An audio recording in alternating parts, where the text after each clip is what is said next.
Tom. And I'm Michele. And we're the Tomfoolery Fun Club.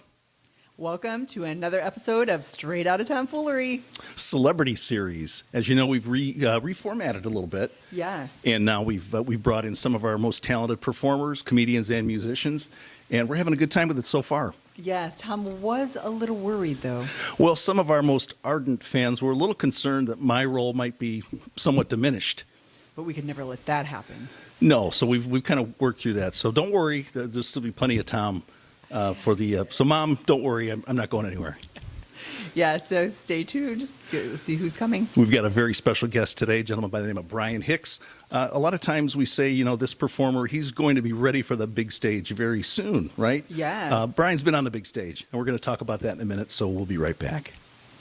Here's my example. I was walking out the other day. I stopped. I looked up at my wife, and I go, "Hey, I love you." You know. Yeah, she liked it. She goes, "I love you more." I was like, "Probably." You know.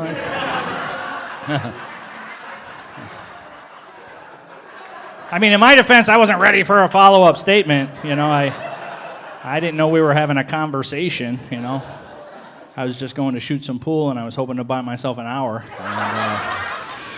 And that was Brian Hicks from one of his most recent performances with Tomfoolery at the Roxy Theater. And we're joined by Brian today. Brian, welcome to the Fun Club. Thank you, and thank you for having me. This is great. And Brian, the Roxy, great theater. Absolutely. It was a great performance on your part, as we're going to see a little bit more as we go into. But, Brian, we want to get a chance to get to know you a little bit today. We're going to have a few very, very difficult questions for you, perhaps. Oh, yeah. Well, not too difficult, I hope. Yes. Well, what influenced you to get started in comedy?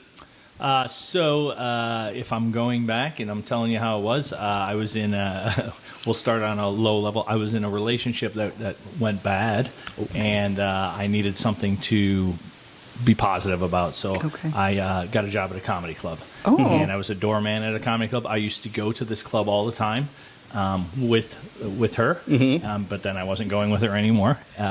But I thought, hey, let me put myself into something more positive. A comedy club, what a great place to work. I was a doorman there, and it was phenomenal. I was there for about probably 4 or 5 months. I always had a pretty good sense of humor. I always loved comedy, and I know you're a big fan as well, Tom. And so I started working there, and the servers would, I would joke with them. Some comics would come through, and they're like, "You want to be a comedian?" Because I would go back and forth with them, and I didn't. I really just wanted to work at a comedy club. I thought it was the best job ever. You get to enjoy comedy, and then after about 4 or 5 months, one of the servers kind of dared me, excuse me, to go on stage. So I did, and I planned it for about 3 weeks ahead, and I'm going to go up on a Saturday night. And so the first time I ever took the stage was a Saturday night, a real paid show. Wow. I didn't get paid, but people paid to get in the show. Yes. And I didn't know what an open mic was or anything like that, and that was it. It was I didn't look back from there. Now, how long was it before you actually got a paid gig? And what did that feel like when you got that? So working at the club was great because after I'd been up there once or twice and still didn't know what an open mic was, right? I just knew that this is where you can do comedy at. I think a few weeks after my first time, one of the acts didn't show up at the club. So I was there seating people. I was taking out the garbage. And then the owner says, "Hey, the MC didn't show up. I need you to go up there and do some time." So it was a great opportunity for me. And then he threw me a few bucks after that. So literally my third or fourth time on stage ever, I got paid for it. I don't know if that was my first paid gig, but I definitely got paid for it. Yeah. So what inspires your material? Where do you get your material from? Yeah, so a lot of my material now is about family. Obviously, I started a long time ago. It wasn't so much family, so it was more just observational things. I would read newspapers, do topical stuff if I could. Beautiful day today. It was a nice day, but it's getting colder. I don't like winter, but I love winter in Chicago because every year you see these boneheads on the news, right? They live in the city. They don't have a driveway, garage. They got to park on the streets. It snows. They shovel out their spots, right? Everyone's with me so far. They don't want other people to park there, so what do? Yeah, they call dibs, put like lawn furniture, hampers, crap like that out there, save their spots, right? Probably the most hillbilly thing I've ever seen. I mean, if we're being honest with each other, that's hillbilly right there, right?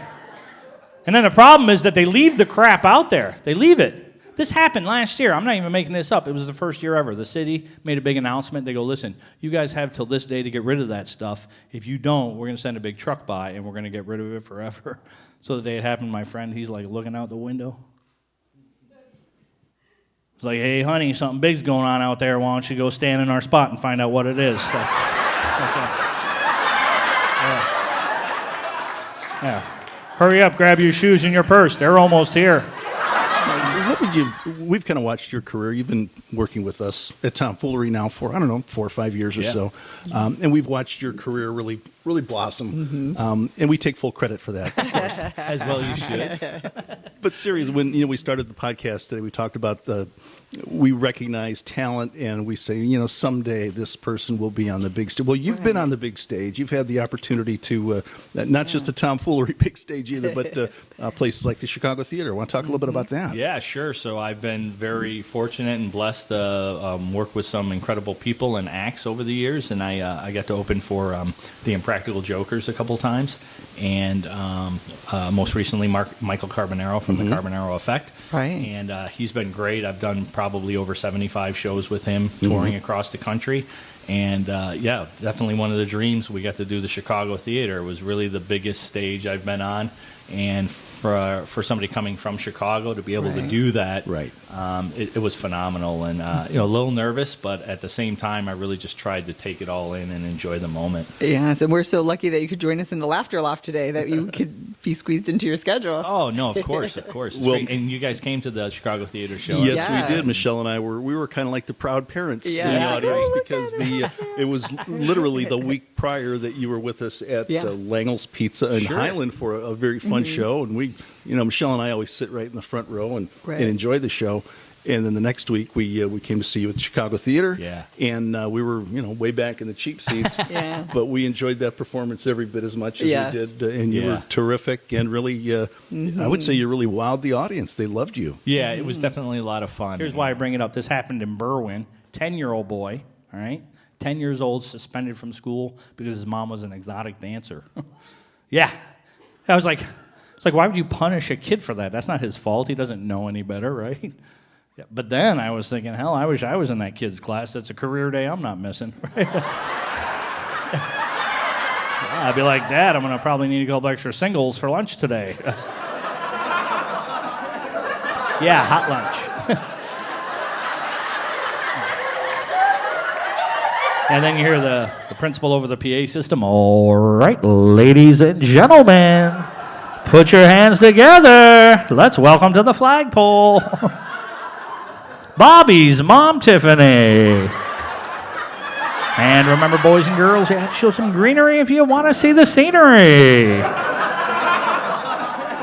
Well, who would you say that you look up to as a comedian, or who's sort of influenced you to even step into this role of a comedian? So, always a fan of comedy from when I was 11, 12 years old. I think me and my friends, we would watch the Rodney Dangerfield specials on HBO or one of the cable channels. So Rodney, I think his delivery was, to me, just appealed to me. He was self-deprecating. He was quick. He was set up punchline and one-liners, and he would just go and go and go. And he put so much material into just a 5 or 10 minute spot.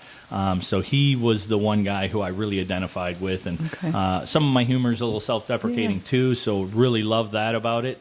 And now I've grown so much, and I like different styles of comedy, and I when I first started, I'm like, oh, this is comedy. But then you see more people. You're like, oh, this guy's a storyteller. That's a different approach. And right now, Bill Burr is my favorite out there, and he is the everyday normal. I would love to hang out with this guy because he kind of, just throws it off the cuff, and he's got opinions on things, and, it's just funny stuff. So definitely a couple of them. Paul Rodriguez early on, he was on those specials, and Bob Nelson, kind of a name from the past, but those are all kind of people that I grew up with and really admired. And you have a special of your own coming out very soon. Yeah. So I was fortunate enough to fly out to Utah. I recorded a dry bar comedy special. So it's great. It's like a 4-camera shoot, I think, and the shows were great. And we did a couple shows, and they took the best of, and that should be coming out in a couple weeks. So I'm looking forward to that.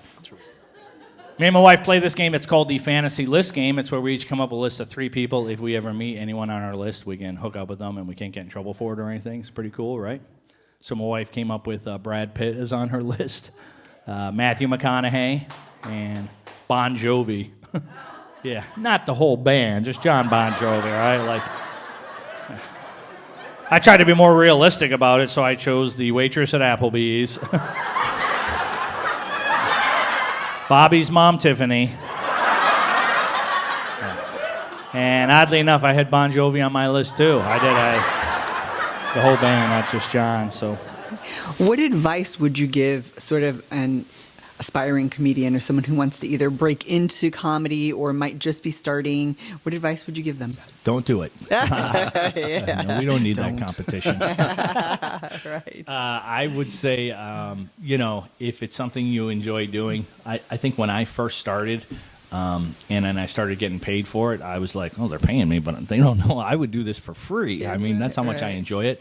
I think the biggest benefit for me was getting on stage in front of people as often as possible. So when you first start out, you can write jokes and you have a stage presence and a persona. You might have a character, and that's all great. But until you can truly be yourself on stage and you feel comfortable enough to just be you, that's when you really take off. And there's some people say, well, it doesn't really happen for the first 5 years, and I think that's true depending on what kind of stage time you get. You really need to. Now I go up on stage and I'm the same guy I was in the car on the ride over. And I think if you can get to that point, I think that's when you you succeed, and that's when you can be real. Right. Well, now that we know that you're willing to work for free, we'll put that in our budget for our next program. That was a long time ago. Brian, what's next for you? Where do you want to take it from here? Yeah, so, my dry bar special's coming out, which is great. I'm hoping that the Carbonaro shows get back on track because that's really fun.